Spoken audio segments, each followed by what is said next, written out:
अंधेरे में कविता का चौथा भाग और 19वां पेज। यहाँ कवि अपने मन को उद्बोधित कर रहा है, उसके स्वार्थों की वजह से उसकी निंदा कर रहा है और वह कहता है कि आज जो ये मार्शल लॉ लगा हुआ है ये इसके अपने कारण है, क्योंकि इसके मन ने अब क्रांति के बारे में सोच लिया है, इसका मन जागृत हो गया है और अब वह इस पूंजीपति वर्ग को मिटा देने के लिए उठ खड़ा हुआ है।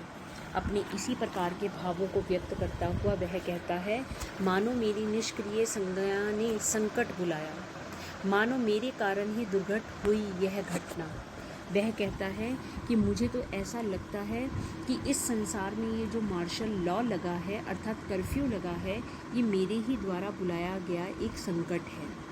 ये मेरे ही द्वारा की गई प्रतिक्रिया के कारण उत्पन्न हुआ संकट है और ये दुर्घटना मेरे कारण ही घटित हुई है, क्योंकि अब मैंने अपने मन के भावों को जागृत कर लिया है और मैं इस समाज में क्रांति लाना चाहता हूँ। मेरी इस सोच को दबाने के लिए, मेरी आलोचना करने के लिए अब यह संसार का पूंजीपति वर्ग उठकर खड़ा हुआ है और यह घटना घटने जा रही है। चक्र से चक्र लगा हुआ है, जितना ही तीव्र है द्वंद्व क्रियाओं घटनाओं का बाहरी दुनिया में, उतनी ही तेजी से भीतरी दुनिया में चलता है द्वंद्व की।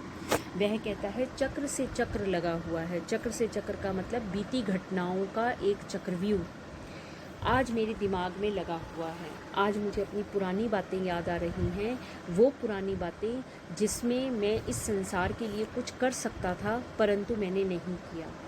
आज वो सब चक्र बनकर मेरे आसपास घूम रही हैं और मेरी वो सारी घटनाएं इतनी तेज क्रिया के साथ मुझसे लड़ रही हैं। बाहरी दुनिया में अगर वो बीती बातें लड़ रही हैं तो मेरी अंदर की दुनिया के अंदर भी बहुत तेज़ी से एक द्वंद्व चल रहा है, जिसमें मैं इस क्रांति को आगे बढ़ाने के बारे में सोच रहा हूँ कि बाहरी रूप में तो बीती घटनाएं मुझे आगे बढ़ने की प्रेरणा दे रही हैं और दूसरी तरफ मेरी जो भीतरी दुनिया है वो भी मुझे आगे बढ़ने के लिए, लड़ने के लिए ललकार रही है। लेकिन फ़िक्र से फ़िक्र लगी हुई है। मैं बहुत अधिक चिंताग्रस्त हूँ कि मेरे द्वारा उठाए गए कदम क्या अब इस संसार में किसी भी तरह से कोई क्रांति ला पाएंगे, कोई परिवर्तन कर पाएंगे। आज उस पागल ने मेरी चैन भुला दी और जो बरगद के नीचे बैठा हुआ मेरा मन रूपी पागल व्यक्ति है, आज उसने मेरी रातों की नींद का हरण कर लिया। उसने मुझे जगा दिया और मेरी नींद को समाप्त कर दिया। उसने मुझे उठकर खड़ा कर दिया कि मैं अब तक सोया हुआ था। आज मैं इस बरगद के पास खड़ा हूँ और मेरा यह चेहरा धुलता है जाने किस अथाह गंभीर सांवले जल से। वह कहता है कि मेरा यह चेहरा किसी गंभीर काले पानी से, जैसे कि तालाब के किसी पानी को खड़ा कर दिया गया हो और कुछ दिन वो वहीं पड़ा रहा हो तो मटमैले रंग का हो जाता है, ऐसा ही मटमैला रंग का पानी जैसे मेरे चेहरे पर फेंका गया हो।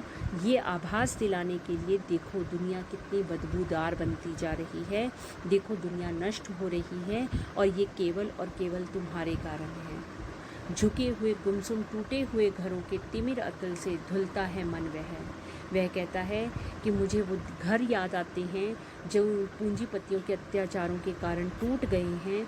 उनमें गुमसुम लोग पड़े हुए हैं, अंधेरे में गहरे में कहीं खोए हुए हैं और उनका मन जो है वो बिल्कुल बुझ चुका है।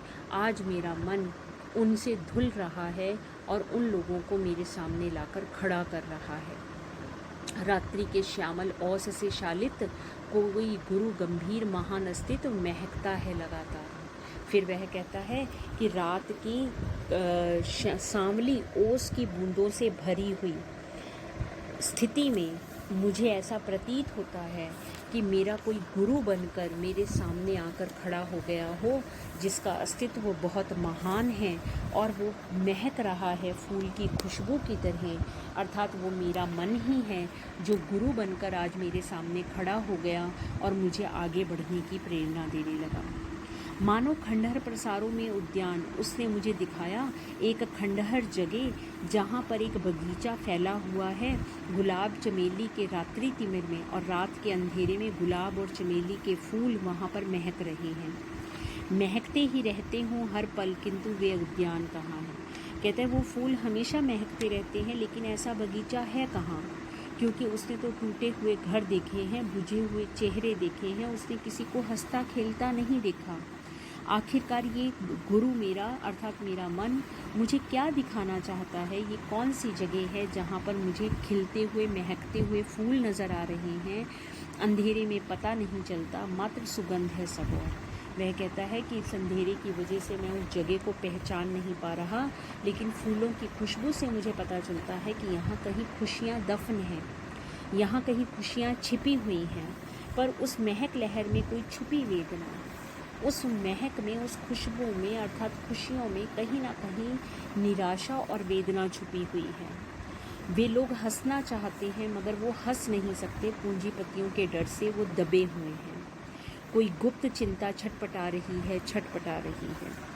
कहते हैं उन लोगों के मन में कोई ना कोई ऐसी चिंता है जिसकी वजह से वह अपने मन की खुशी को खुलकर जी नहीं पा रहे, अपने जीवन को जी नहीं पा रहे। वह किससे जाकर अपने दुख को कहे, इसलिए वह हंसना चाह कर भी उस हंसी को अपने अंदर दबाए हुए हैं। लेकिन वह समझ नहीं पा रहा कि ये लोग कौन हैं। केवल इनकी महक मुझे पहुंच रही है, मैं इन्हें देख नहीं पा रहा हूँ। आखिरकार ये लोग मुझसे चाह रहे हैं जो कार्य करवाना, वो कार्य क्या वह कर पाएगा? क्या वह उन्हें इस गंभीर संकट से बाहर निकाल पाएगा? ये सारी बातें किसकी ओर संकेत कर रही हैं? वह छटपटा रहा है मगर उसे उसके प्रश्नों का उत्तर नहीं मिल रहा है।